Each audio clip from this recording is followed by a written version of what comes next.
যাক আমার এই ভিডিওটা হলো আপনার কমেটের হোল করা হবে ফ্লোরের আপনার টাইলস লাগানোর আগে না পরে। তো আমি মনে করি আপনার কমেটের হোল করবেন টাইলস লাগানোর পরে। পেলে কেন টাইলস লাগানোর পরে হোল করা হবে? এই কারণে টাইলস লাগানোর পরে হোল করা হবে, আপনার কমেটটা যদি টাইলস লাগানোর পরে যদি হোল করেন কমেটের হোল, তাহলে আপনার কমেটটা একদম ওয়ালের সাথে ফিক্সড হবে। আর যদি আপনার টাইলস লাগানোর আগে যদি হোল করেন তাহলে কমেট অনেক সময় ওয়ালের সাথে ফিক্সড হয় না। যেমন আপনার হয় না কেন, ওয়াল বাথরুমের যে ওয়ালগুলো আছে ওই ওয়ালগুলো একটু আঁকাবাঁকা থাকে।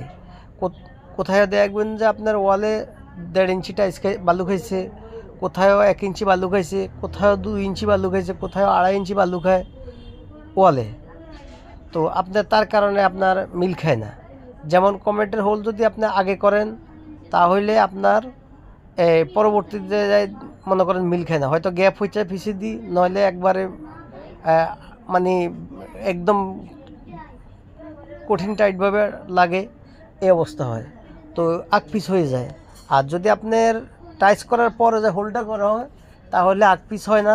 আপনার যেই কমেট বসাবেন ওই কমেট অনুসারে মনে করেন যে আপনার হোল করা হবে। একটা কমেট নিয়ে আসলে কিংবা দোকান থেকে যায় না নিয়ে আসলে মনে করেন তারপরে মনে করেন টাইলস লাগানোর পরে হোলটা করবেন। যাক আমার ভিডিওটা কেমন হচ্ছে লাইক কমেন্ট করে জানাবেন।